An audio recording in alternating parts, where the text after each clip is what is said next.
just finishing up, my clerical work for the day, my office work, if you will. But hey, I thought I was going to be in this house for like 3 months. I was living on a cot while I was fixing the whole thing up. That turned into be, the remodel renovation project turned to be like a 6-month job all in itself.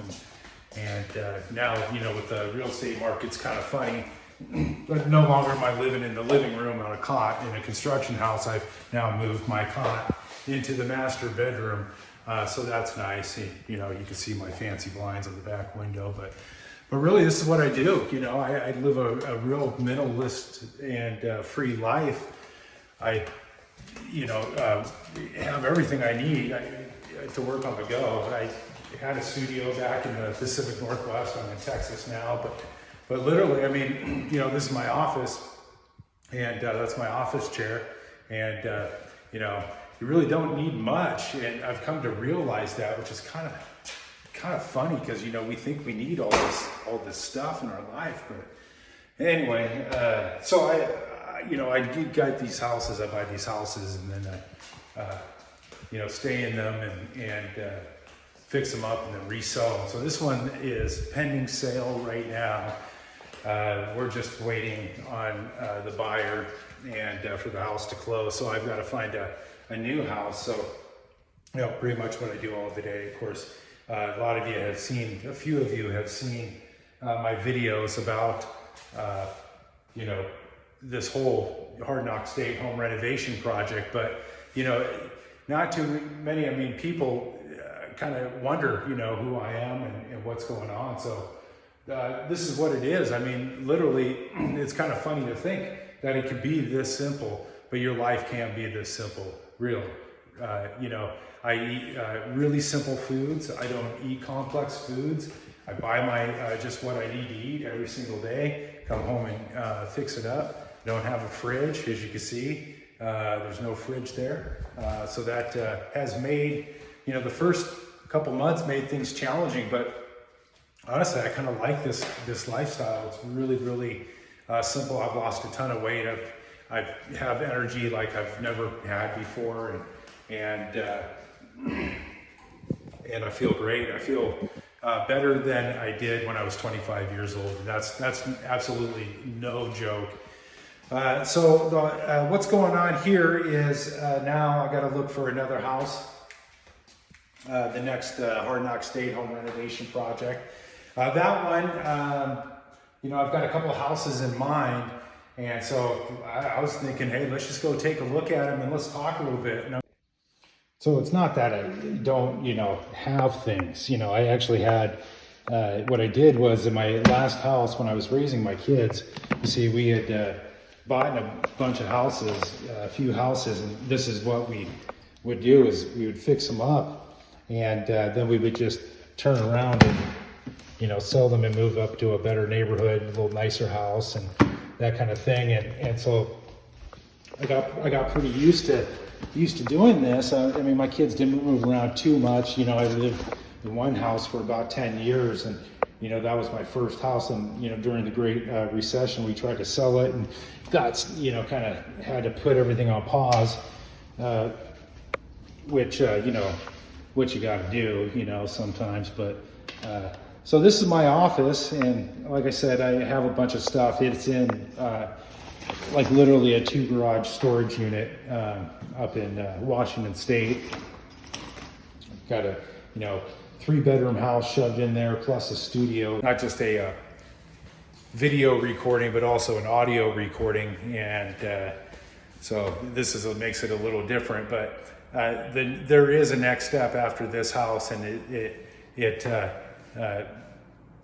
I'm not going to let the cat out of the bag yet, but for me, I'm really, really excited about it. So it's not just the house. There's another thing, maybe another 2 things that are coming. But anyway, if you ever have an inclination on doing something like this or living this kind of lifestyle, I got to tell you, it was the best decision I ever made. And I made sure I didn't do it until my kids were out of school and had grown up, and I have 2 adult children now. And that gave me the freedom, I'm a single guy, right, to do this. But you really find out what's important to you in life too. But this also, another thing too is, because the house is vacant and stuff. I mean, this neighborhood is super quiet, like super quiet. I probably heard, sirens maybe twice. I think I said that the other day, and then I saw a cop car go by, but literally maybe 3 times in 8 months I've heard sirens go by. It's a really nice, quiet neighborhood, real peaceful neighborhood, but it's still packed light, right? Everything valuable is right here in my backpack, and I won't take the printer with me. That's like $40-50. Printers are so cheap these days, but everything else I'll take with me, and then I just slug it on my shoulder, and I just take that's my mobile office, my mobile recording studio, and I take that with me, and we'll hit the road.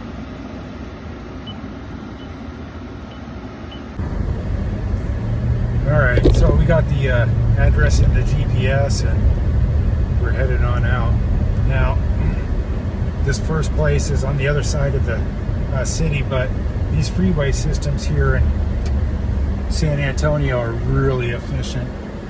It's past rush hour at night, so I should be able to get over there probably about 15 minutes. Cruising, moving on that West Coast ride. Say barbecue flames and the ocean tide. Catch the vibe, keep it alive, so real. So something I'll mention real quick, I won't bring it up again during this video, but on October 5th at 3 p.m. Central Time over Zoom, I'm kicking off my, it's going to be the first class of like 8, and it's going to be a reoccurring class every Sunday at 3 o'clock all the way till November 30th. But I'm going to teach you how to sell cars and make a lot of money. And I'm a 20-year automotive sales professional. Of course, I've been out of it for about a year now, but I still coach people. I still help people out. And the pre-sale, I'm putting this on because I believe it's a necessity. Learning this skill is like a life necessity.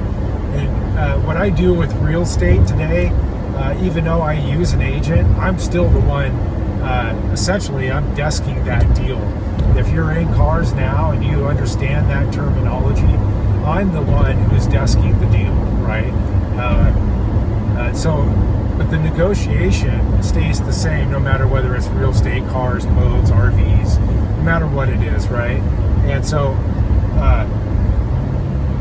I wouldn't be able to do what I do today without understanding the philosophy and everything that goes behind sales.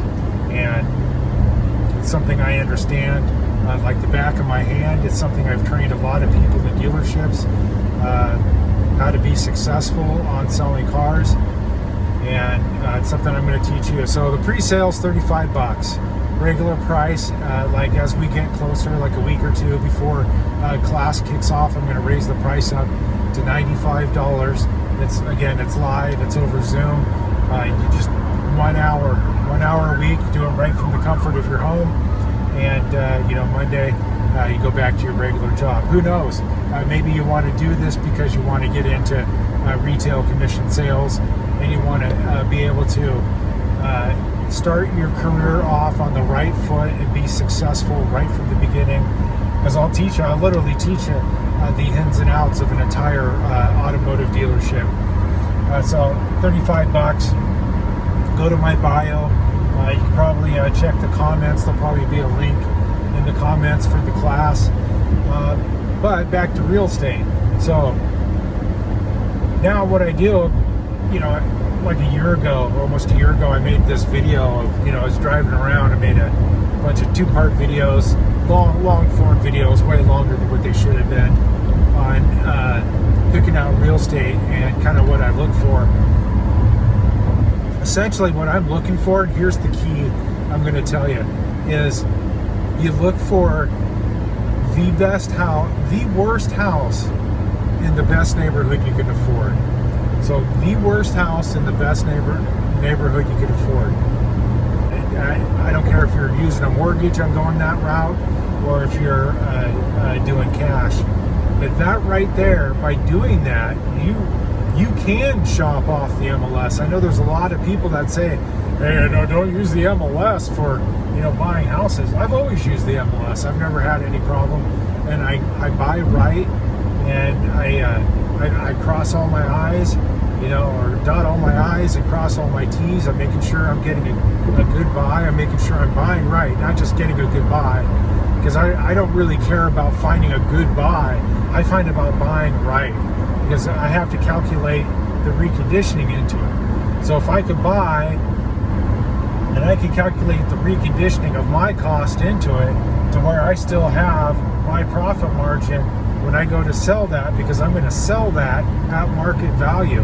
I'm not going to list that house above what that house is worth, because that right there is, you're just, you got to keep the money rolling, and that is by doing that. If you're trying to go for the gusto, I don't think there's any problem with going for the gusto, right at first, maybe for a week or two, you aim for the stars, and then, because you could always come down in price. It's really hard to go back up. But, if you hold it at that, and you're just so proud of that house, you got to keep in mind, that house is material, right?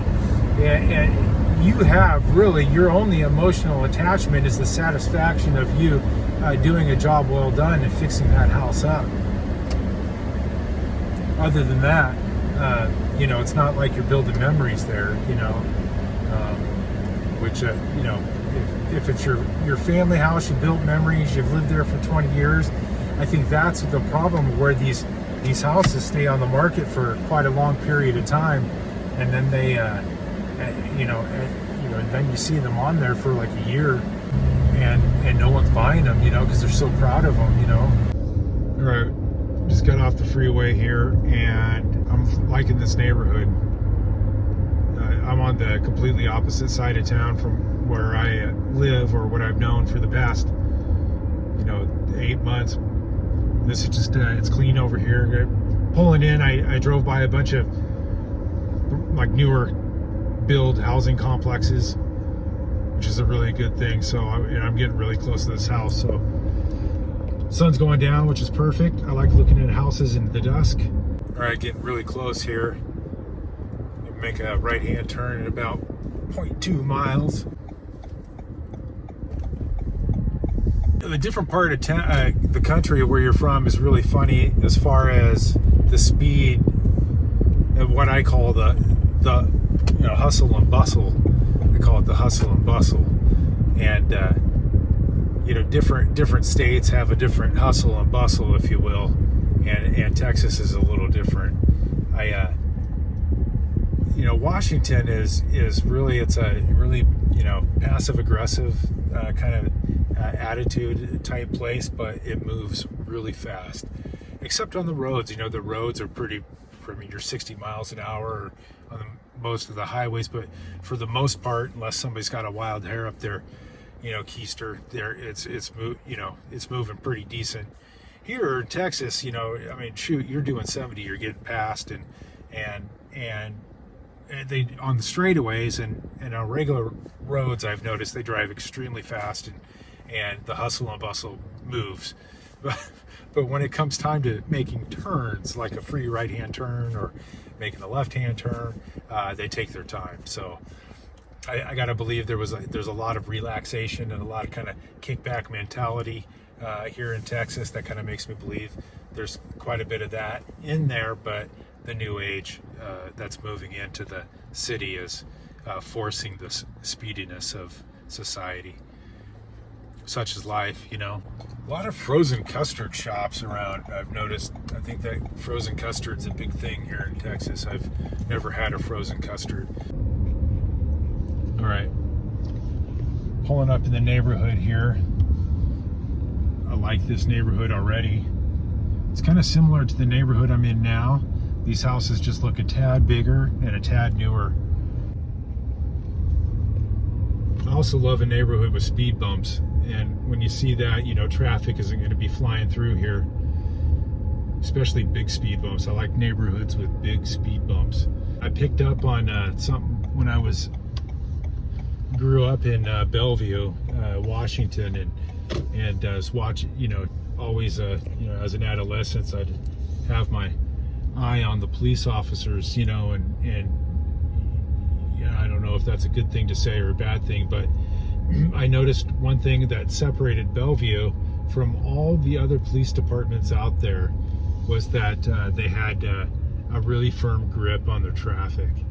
And I believe it's their philosophy that, and I don't know if this to be true, but I bet it is that if you could control the traffic, you know, down to speeding, even turns, you know, just the regular traffic, you're gonna pretty much, you know, have a really good, you know, law-abiding community. And that is only gonna raise property values and increase, you know, schools. You get the good teachers that wanna come out there. I can't find this house.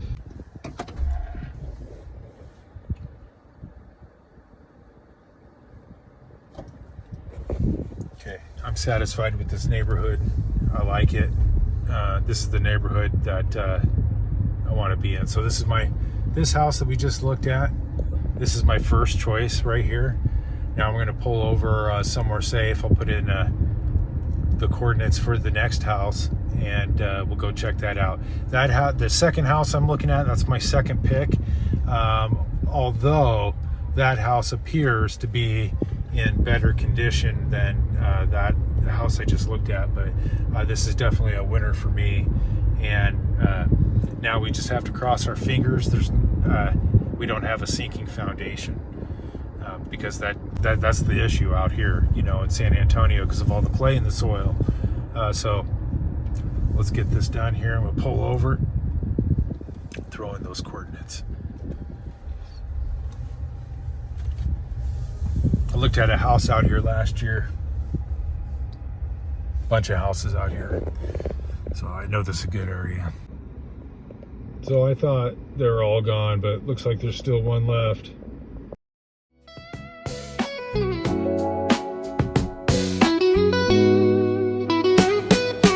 Concrete drains where the neon glows. Every block tells a tale the whole city knows. Rhythms in the shadows where the cold wind blows. All right, so I'm rolling up on the second house I'm looking at. It's now gone from dusk to dark, but that's all right. I'm driving by these. There's some like neighborhoods over here on the right here, and they are nice size neighborhoods. Look like newer construction builds, which is a really good thing. That's what I'm looking for, you know, and that's what you should be looking for too if you're looking for that find. Remember, so you want to find a bad house in a nice neighborhood, but you don't want that neighborhood either. You don't want that house, I should say, either to, you know, be dilapidated. You know, you want to be able to handle the work, and so that's another thing I should mention to you, is that you want to be able to handle the work. You don't want to get in over your head.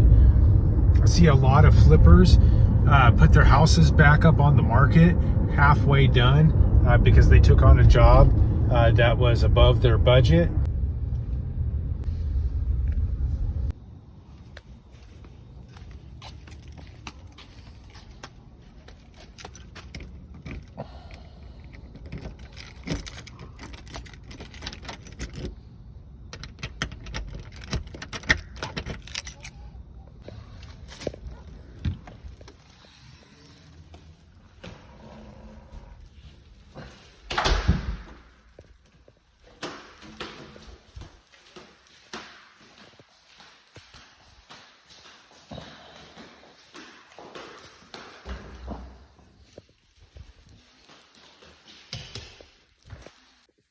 All right, so I made it back home from looking at those houses. Second house, I couldn't even see, it was so dark. And that neighborhood, that little subdivision it was in, either the overhead street lights were out or they just didn't have any. So it made it quite impossible to see anything. But that house was only right up the street from my house, so I do know the neighborhood pretty well. I just kind of wanted to put eyeballs on the house itself. Got a little bit of cooking to do. I'm gonna cook up a little steak here.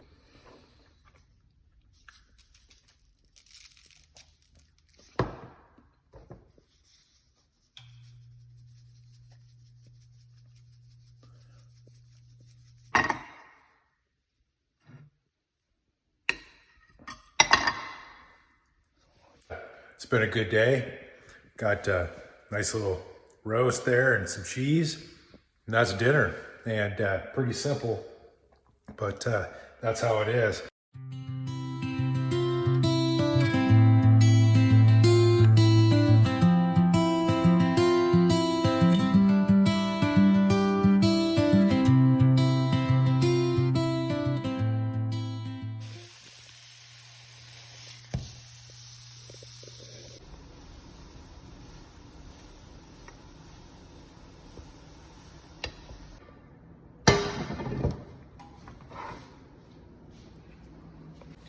Well, there we are.